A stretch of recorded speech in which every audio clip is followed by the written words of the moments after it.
SC వర్గీకరణపై supreme court ఇచ్చిన తీర్పు దళితులను మోసం చేయడానికి తప్ప దళితులను ఉద్ధరించడానికి పనికిరాదని వర్గీకరణ వ్యతిరేక పోరాట సమితి నాయకులు అన్నారు.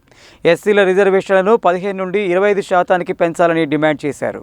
ఎస్సీల వర్గీకరణపై సుప్రీంకోర్టు తీర్పుకు వ్యతిరేకంగా ఢిల్లీలో జరిగే ధర్నాకు మద్దతుగా బుధవారం నల్గొండ పట్టణంలో ఎస్సీ వర్గీకరణ వ్యతిరేక పోరాట సమితి నాయకుడు గోలి సైదులు ఆధ్వర్యంలో నల్గొండ పట్టణంలోని అంబేద్కర్ విగ్రహం నుండి కలెక్టరేట్ వరకు పాదయాత్ర నిర్వహించి అదనపు కలెక్టర్కు వినతి పత్రం సమర్పించారు.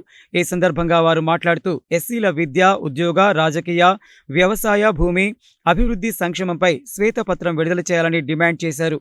కులగణనను వెంటనే చేపట్టి పెరిగిన జనాభాకు అనుగుణంగా ఎస్సీ రిజర్వేషన్లను 15% నుండి 25% పెంచాలని డిమాండ్ చేశారు. ఎస్సీ ఎస్టీల రిజర్వేషన్ల వర్గీకరణపై సుప్రీంకోర్టు ఇచ్చిన తీర్పుతో దేశంలో కొన్ని కులాలు ఆందోళనకు గురయ్యాయని, ఈ విషయంలో అన్ని వర్గాలకు సమన్యాయం చేయడానికి కేంద్ర రాష్ట్ర ప్రభుత్వాలు ముందుకు రావాలని కోరారు. కులాలను వర్గీకరణ చేయడం వల్ల న్యాయం జరగదని, వెనుకబడిన కులాలను గుర్తించి వారి అభివృద్ధికి ప్రత్యేక కార్యాచరణ చేపట్టాలని కోరారు.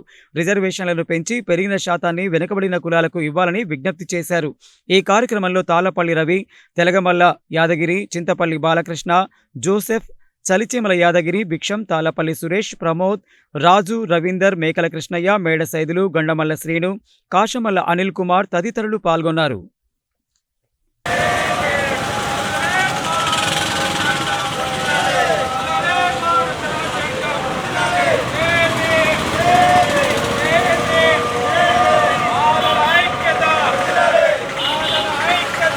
ఎస్సీ వర్గీకరణకు వ్యతిరేకంగా, అదేవిధంగా క్రీమిలేయర్కు వ్యతిరేకంగా ఈరోజు చంద్రశేఖర్ ఆజాద్ గారి ఆధ్వర్యంలో ఢిల్లీలో జరుగుతున్నటువంటి ధర్నాకు మద్దతుగా నల్లగొండలో అంబేద్కర్ గారి విగ్రహం నుండి పాదయాత్రగా వచ్చి కలెక్టర్ గారి కార్యాలయం వరకు పాదయాత్ర చేయడం జరిగినది.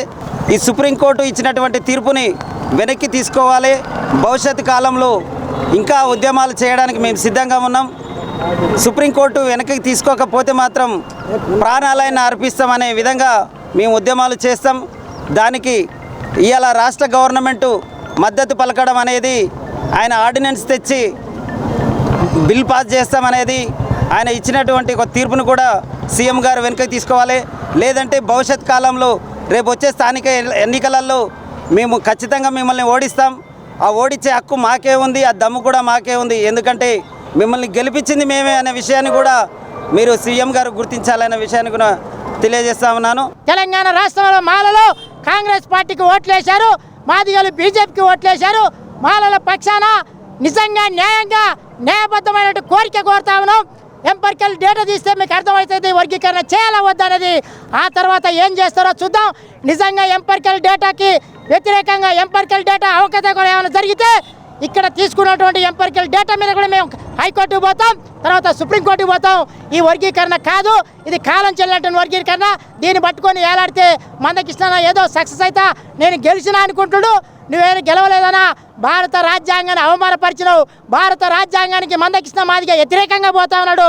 ఇలాంటి వారిని చాలామంది భారత రాజ్యాంగం భూస్థాపన చేసింది.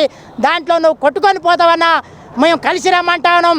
ఈ రాష్ట్రానికి ముఖ్యమంత్రి అయ్యే అవకాశం ఉంది. దళితులు ఎవరో ఒకరిని దళిత ముఖ్యమంత్రి చేస్తారని కేసీఆర్ చెప్పారు. నిజంగా ఆయనకి కల వచ్చింది, దళితులు ముఖ్యమంత్రి అవుతారని తెలిసింది అతనికి. కానీ మాదిగలు ఏకంగానే ఒక కుట్ర జరుగుతూ ఉంది. ఆ కుట్రని పసిగట్టి రమ్మంటా ఉన్నాం సోదరా.